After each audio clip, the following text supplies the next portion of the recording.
1 year, 14 counties, 100 community projects, thousands of people, $1 million of community investment. These figures are only one representation of Community Connections, a grassroots initiative that brought communities together across southwestern Pennsylvania, enabling citizens to celebrate the region's 250th anniversary in ways meaningful to them. But it's not numbers or stats, charts or graphs that tell the story in Making the Connections, the new book published by the Sprout Fund, because it was never about the numbers. From the very beginning, Community Connections was about people coming together and connecting with their neighbors, next door and in the next county. It's a story told in lush photographs, captivating tales, how Community Connections came to be and how it changed the region. Like Pittsburgh, Bedford turned 250 years old in 2008. Old Bedford Village's executive director, Roger Kerwin, made use of the opportunity to spotlight the wealth of history that surrounds southwestern Pennsylvania. A new, historically accurate fort and encampment now stand at the Living History Center, making it a premier destination for American history enthusiasts. But Pittsburgh 250 wasn't only about honoring our world-shaping heritage. It was also about investing in the present and our collective future. When Arnold Perry and Joy Starzl took their neighbors fishing, no one wore 18th century garb. Their project, Fisherman's Tale, took seniors from disadvantaged city neighborhoods to local parks and waterfronts. Guys like Rodney Bryant got to sink a few lines and catch a few big ones. Rodney visited the park every week before his heart attack. Fisherman's Tale brought him back for the first time in years. And while there, he got to make new friends, enjoy the outdoors, and learn a thing or two about his own health from the doctors who came along to chat over hot dogs and pop.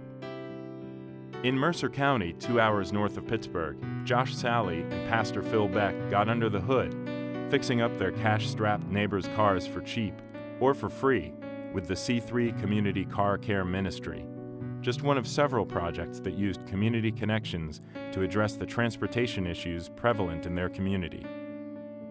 In the scenic Laurel Highlands, regional projects created iconic works of public art in towns along the Great Allegheny Passage and Forbes Trail.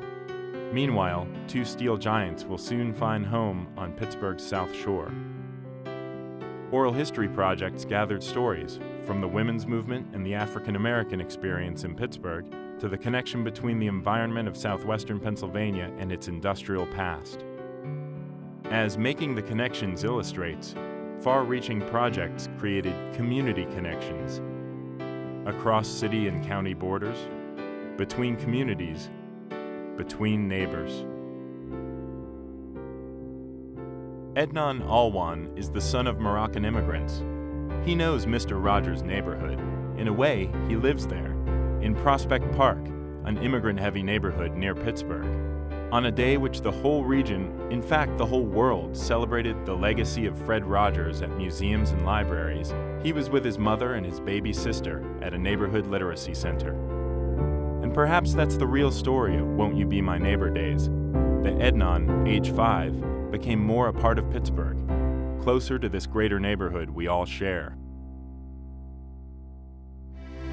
When we look back at the founding of Pittsburgh in the fall of 1758, we don't see a single day on which this place came to be, nor is our vision for this region's next 250 years firmly cast. Rather, ours is an evolving story of people and events, both grand and small.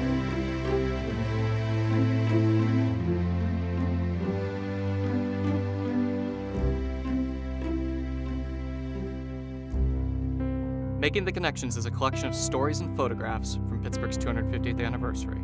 Learn more about 100 community projects fueled by our region's greatest resources, the talent, the energy, and the imagination of its people.